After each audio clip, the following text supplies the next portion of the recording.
tout, dans sa passivité, dans la passivité de l'être, nous trouvons sa sagesse. Car, quand l'être était un homme, il savait imaginer ce qui se cache derrière l'apparence. Quand l'homme était un homme, il observait les collines se dessiner.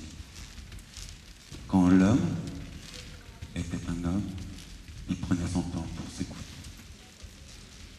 Quand l'homme, encore une fois, était un homme, il rêvait de son enfance. Il aimait jouer avec les pistolets en plastique. Dans son innocence, la réalité n'était pas. Dans ses yeux, nous pouvions mieux reconnaître. Quand l'homme était enfant, il ne connaissait pas le jugement, il n'absorbait pas les informations, sans jamais les trier. Alors quand l'homme grandit, le chaos, lui, était présent, sans qu'il puisse le reconnaître. Dans ce chaos plastique, actif, à résonance passive, où les brosses à dents, comme les vagins artificiels, transforment les édifices religieux en banque mondiale. L'homme devient homme. Les banques explosent, ils oublient ses rêves, ils travaillent jusqu'à la mort, sans oublier son but. Dans sa passivité, incontrôlée, il oublie son instinct. Quand l'homme devient un produit, il connaît son numéro, il connaît la valeur de son marché.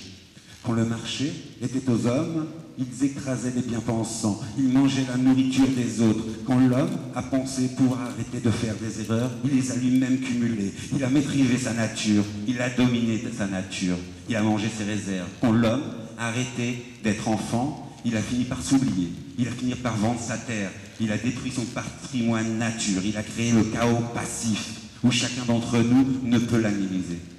Quand l'homme s'est pris pour un robot, il a vendu son âme. Il a enfin racheté son âme et revendu son âme. Quand l'homme a mis sa mère en maison de soins, il a oublié sa famille.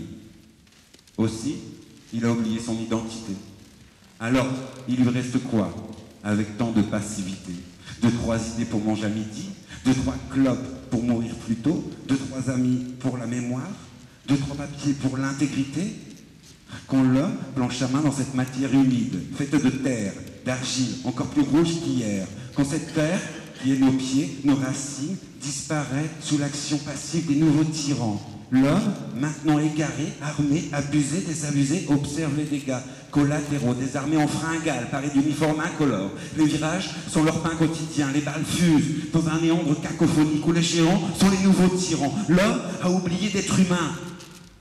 Cette guerre est sale et propre à la fois, où tout nous paraît passif, dans ce confort illusoire, cette guerre debout, sortie de terre comme les golems enfuis dont leur corps apparaissent des failles, tellement profondes, des cicatrices, qui leur ouvrent les portes au royaume d'en dessous. Parfois, ils sautent et traversent les terres. À chacun de leurs pas, leurs jambes s'enfoncent en terre jusqu'à laisser apparaître leur tronc. Comme une danse macabre, leurs jambes à chaque foulée grandissent jusqu'à toucher l'infini. Mais, au-dessus de leur tête, cette même guerre froide, où chacun ne s'y reconnaît jamais. Leur vie s'efface, se mélange aux autres numéros afin d'uniformiser les caractères. Pendant ce temps, les canons boursiers, eux, avalent tout sur leur passage. Au-dessus de leurs yeux, les oiseaux ne volent même plus, ne voient même plus. Ils sont le reflet disparu d'une flaque d'eau transformée aujourd'hui en boue. Au-dessus de leurs pieds, nous ne savons plus. Au-dessous de mes pieds, je ne sais pas. Au-dessous de cette chienne de vie, il y a le sédiment d'un temps passé, dépassé, que nous devons oublier pour mieux avancer. Au-dessus de cette ironie, il y a la vie, l'enfant qui joue, la joie. La joie. Alors tourne, mon ami, tourne. Tourne.